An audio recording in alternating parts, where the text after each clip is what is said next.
coming from in the Super Bowl because he was, quote, talking big cash to Tom Brady, and it caught up to him because Brady scored on him and let him know. The former Patriot also said Brady's trash talk, quote, gives me chills thinking about it because it reminds me of Michael Jordan in his documentary. So, Shannon, are you buying the comparison to MJ? No, I'm not buying the documentary. That comparison, Skip. You know, Mike was Mike. Mike did what he did. Mike's like, he dunked on John Stockton, and the guy said, hey, won't you pick on somebody your own side? So he steals the ball and dunks on 6'11" Melvin Turpin. He's like that. He's like the Dikembe Mutombo. I'm going to close my eyes and shoot this free throw. That's what Mike did. The great Larry Bird. And they say Larry Bird was even greater trash talker and more of a trash talker than Michael Jordan. Skip, look, I get it. Tom Brady, you know, hey, I'm going to throw maybe Honey Badger, like, yeah, I got you. Didn't realize it was a flag. Tom's like, I'm going to throw a touchdown on you. But Tom ain't talking trash at the beginning of the game. If Tom wants to impress me, come out there when he comes out the tunnel and he runs down the field, talking about, let's go. Go down there and say, I'm going to throw a touchdown on you. I'm going to throw a touchdown on you. I'm throwing for 350 yards on all of y'all. Because that's what I did. I run by him and say, I'm going to beat you for like 25. I'm going to score a touchdown on you, and I'm going to give it to you the whole second half. Now, shut your you-know-what up. That's what I do. I talk to him like that, Skip Baylor. I told Earl Holmes, we playing them in Pittsburgh. I say, you the weak link. We going to take advantage of you. Jordan, part of them, we ain't fooling with them. But you, we going to house you. They beat us, but I was talking trash the whole game, though, Skip. But they beat you. They beat us. They got it. I'm glad you added that note. They had a better team. They were low. And as a matter of fact, Skip, that was the year they lost to New England in the championship game. Yeah. That was that year. But Skip, look, I get it. Skip, that's not Tom Brady's MO. Yeah, Skip, you know, the guy said something in Pittsburgh and he ran way down the field. And it's easier to talk now for a quarterback because they're so protected. But you know, when you covered the league, wasn't no quarterbacks talking no trash ever.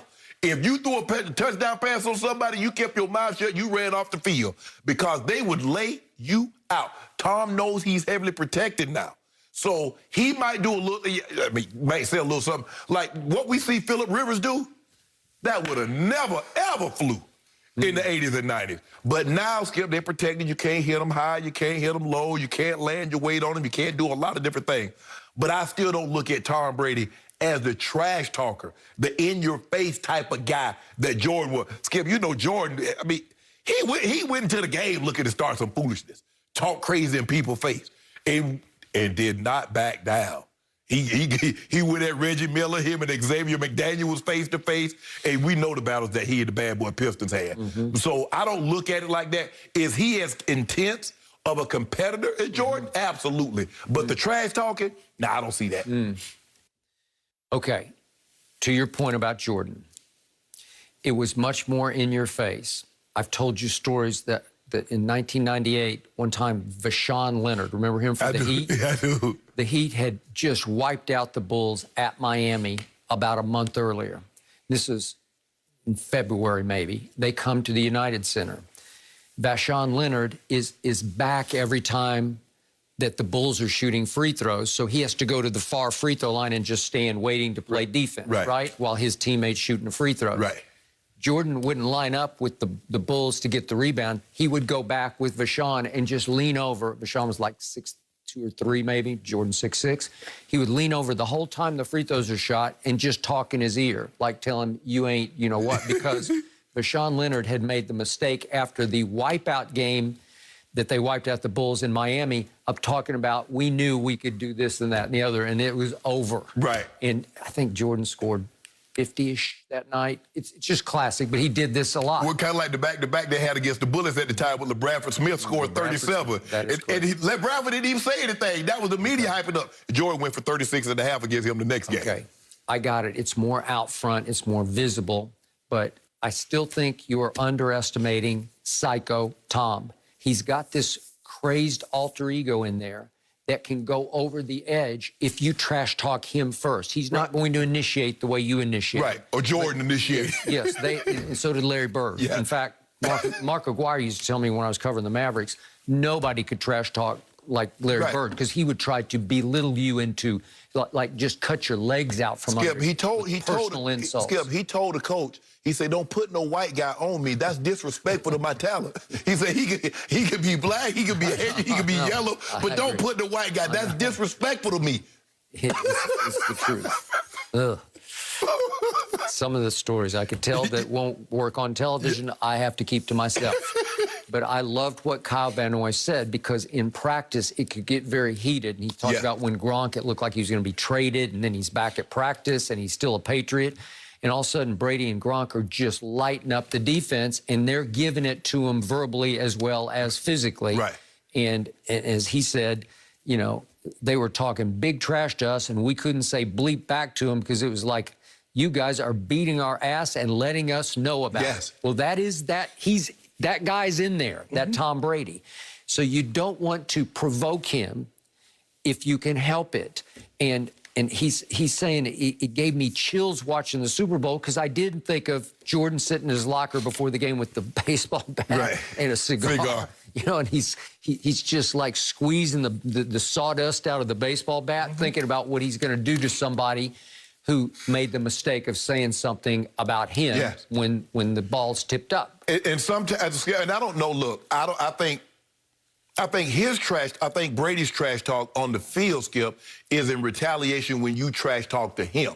So you're like, correct. Like the guy from Pittsburgh, Skip. Remember, he said, "Oh, I'm gonna have me a pick, and we gonna do this against Brady." Well, he guaranteed they would win, and it was during the undefeated year at Foxborough. Pittsburgh will win, I guarantee it. Flea flicker like the first play of the game, and then Brady racing down the field and all in the guy's face. Okay, so what happened on the play in question? Well, it first happened that there was a tipped interception that Honey Badger came up with. And he jumps up celebrating, and there's an off-the-ball hold on Mike Evans that nullifies the play. Because he's thinking, Skip, I got a pick on Tom Brady in the Super Bowl. Super Bowl. So I figured, I got me a pick. Okay, so Brady went Jordan-esque because he didn't like the way that Honey Badger was celebrating. And he's like, oh, okay, watch this. And so they drive it all the way down, and then he runs a little in and out. They run real wild on him. Yeah, and they score on Honey Badger, and he's going to let him know about it, and it went over the edge. And I told you the next day, he deserved a flag as well. They both should have been flagged, should have been offsetting, and I don't know why. I guess it's after you win 6, you get that much respect during a Super Bowl.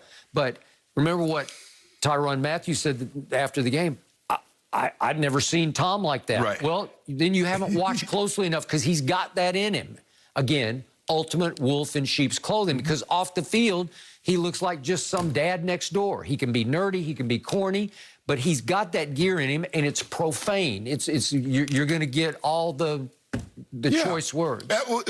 Skip, what used to bother me is that the guy dropped the DB, he'll bat the ball down, and he stand up over you like that's not his job. I said, okay, I got something for you. I catch a touchdown. I said, now do that what you just did the play before, F-boy. Okay, all right. So, good. So what did LaShawn McCoy say? We had a group text going, all the skill players, about 10 of us, and leading up to the Super Bowl or any big game, he's texting everybody saying, hey, so-and-so DB, he likes to press, but he can't run. He likes to grab and hold, but he can't run. So we're going to take advantage of it. He's breaking down the tape that he's watching. So he's trash-talking internally to inspire his skill players. But he's not going to do it until he gets provoked during the game. No, I mean, I got to let you know, you terrible. You terrible. Why you think they play the coverage that they play? Because you the weak link and you need help. So you doing all the talking. He's some good. You terrible. Why he should be talking, not you.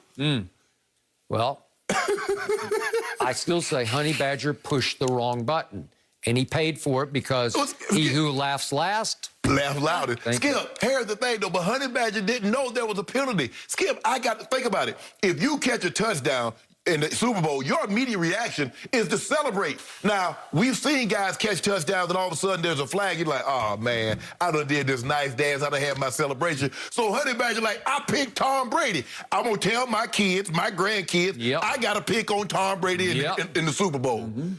And so Tom didn't like Tom, like, what you celebrating for? You don't see that flag?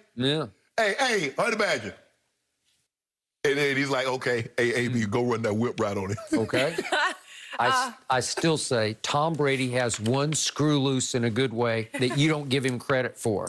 He's got that one psycho Tom screw. Well, Skip, he got the best team, and he protected. So stop pretending like he ain't no trash talking like Jordan and Kobe. I think he was more than you think, even when he was in New England. No. It's that one screw. You just, if you get it right, you never loose. know. You know who has been inspired, though, by Tom Brady? And, you know, LeBron. He's been tweeting about it. He's talking about his Super Bowl win, the GOAT Club. Well, will LeBron bolster his MVP case for the Lakers tonight against the Nets? And good news for us, guys, Chris Haynes will join us after the break. No mercy, no mercy.